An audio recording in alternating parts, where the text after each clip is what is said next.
Agri secret ফাইলসের iPad মেনিয়ার আজকে ঘোষণা যাচ্ছে।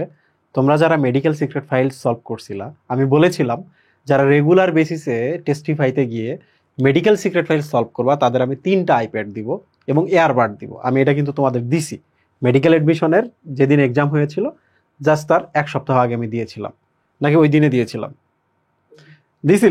তোমরা লাইভটা দেখে নিও এবং যারা পাইছো তারা তো জানোই।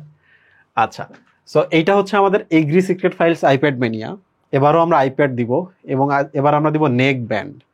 এয়ারবাড দিলে অনেকের একটু ইস্যু হয়, তো নেক ব্যান্ড দিব।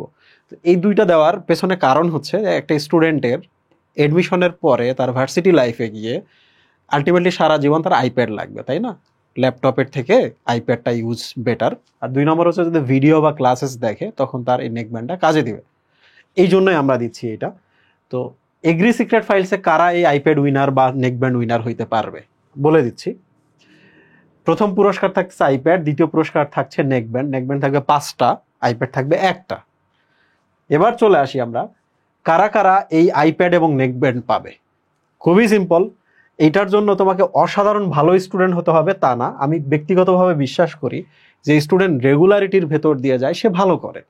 তো রেগুলারিটিটাকে আমরা এখানে গুরুত্ব দিয়েছি। দেখো, 1 নাম্বার হচ্ছে তোমাকে তো এগ্রি সিক্রেট ফাইলসটা কালেক্ট করতে হবে। তুমি testify.com থেকে গিয়েই এই সিক্রেট ফাইলসটা কালেক্ট করতে পারবা। অলরেডি কিন্তু প্রায় 1000 স্টুডেন্ট কালেক্ট করেছে, 500-এর মতো স্টুডেন্ট কালেক্ট করেছে। testify.com এ গেলেই তুমি এটা পেয়ে যাবা। 5 বানানটা একটু দেখো, PHY, টেস্টিফাই। ওকে। 2 নাম্বার হচ্ছে টেস্টিফাইতে তুমি যখন এটা কালেক্ট করবা, তোমার বাসায় যখন প্রোডাক্টটা চলে যাবে তখন তুমি দেখবা টেস্টিফাইতে এক্সাম দেওয়া যায়। এখানে হার্ড কপি ওএমআর আছে, এখানে ডিজিটাল ওএমআর আছে এবং সলিউশন দেখা যায়। তুমি যে কোনোভাবে এক্সাম দিতে পারো। তাহলে তুমি যেভাবে এক্সাম দাও না কেন, তোমার ওই এক্সামের মার্কগুলো বা তুমি যে এক্সাম দিচ্ছ ওই ডাটাটা আমরা ওখানে রেখে দিই। 3 নম্বর হচ্ছে প্রাপ্ত নম্বর নয়। একটু ভালো করে দেখো, এই জিনিসটা সবাই ভুল বোঝে। 100-তে 100 পেয়ে বসে আছে, আমরা তো 100-তে 100 চাই না।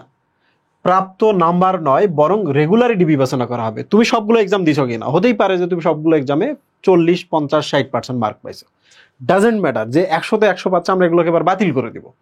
আমরা যদি দেখি তুমি সলভ দেখে এক্সাম দিছো, এক্সাম দিয়ে 100-তে 100, 90, 98 পেয়ে গেছো, আমরা তোমাকে বাতিল করে দেবো। এই জিনিসটা মাথায় রাখবা যে আমরা দেখবো কারা অথেন্টিক, কতক্ষণ সময় নিয়ে তুমি এক্সাম দিছো, সব ডেটা আমাদের কাছে থাকে। এবং একদিনে তুমি 20টা সেট এক্সাম দিছো, এই জিনিসটাও কিন্তু আমরা খেয়াল করবো। তাহলে তুমি কিন্তু কি হয়ে যাবা, তুমি বাতিল হয়ে যাবা। তো আমি এই জন্যই তো বলতেছি যে তুমি কত মার্ক পাচ্ছ ডাজেন্ট ম্যাটার, তুমি রেগুলার এক্সাম দিচ্ছ কিনা এটা। অনেকেই দেখবা যে আমাদের গ্রুপের মধ্যে আমরা একটা রুটিন দিয়ে দিব। এই রুটিনের মধ্যে বলা আছে যে আজকে তুমি 3টা, কালকে 3টা, পরদিন 3টা, কিভাবে সলভ করবা। ওই রুটিনটা ফলো করবা, এগ্রি এডমিশন পরীক্ষার আসার আগে তোমার এটা সলভ হয়ে যাবে, রাইট? তাহলে এটাও হচ্ছে সলভ করা হচ্ছে রুটিন দেখে দেখে, এবং আইপ্যাড মেনিয়াতে তুমি অংশ নিতে পারতেছো।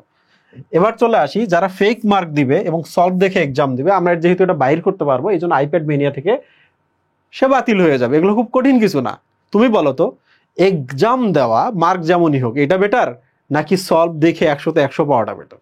এক্সাম দেওয়াটা বেটার। আমরা শুধু তাদেরকেই আইপ্যাড মেনিয়াতে কি করব, পুরস্কার দেব। এগ্রি গুচ্ছ পরীক্ষার 7 দিন পূর্বে আমরা একটা লাইভ করব। লাইভে তোমরা দেখতে পাবা যে আমি সবার যারা যারা বিবেচিত হবে সবার নাম নিয়ে একটা জারের মধ্যে রেখে আমরা পাবলিক লটারি করব, এবং তোমরা সেখান থেকে বুঝতে পারবা যে কারা আইপ্যাড উইনার এবং কারা নেকব্যান্ড উইনার। তো একটা ইন্টারেস্টিং কথা বলি, হাজার হাজার student medical secret files collect করছে, কিন্তু তোমরা কি জানো 10 থেকে 12 জন স্টুডেন্ট 111 সেটে এক্সাম দিছে।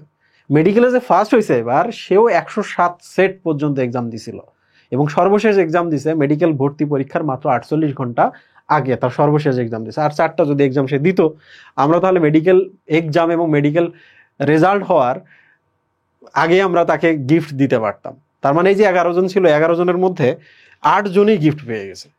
কি পরিমাণ ভাগ্য, রাইট? 11 জন সিলেক্টেড, 8 জনেই গিফট পেয়ে গেছে, 3 জন ছিল আইপ্যাড। সো আমি এবার বলবো যে অন্তত অংশ নাও, এবং এবার অনেকেই কিন্তু হবে। সবগুলো এক্সাম দাও, দেওয়ার পর আইপ্যাড মেনিয়ায় এই আইপ্যাড তুমিও পাইতে পারো।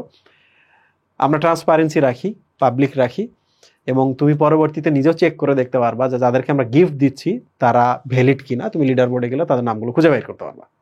সো এই ছিল আমাদের agri iPad mania regular solve করা। আর আরেকটা কথা, ভাইয়া 10 দিন পরে আমি কালেক্ট করছি, ভাইয়া 15 দিন পরে আমি কালেক্ট করছি, কোনো সমস্যা নাই, সেদিন থেকে সলভ করা শুরু করো। Thank you.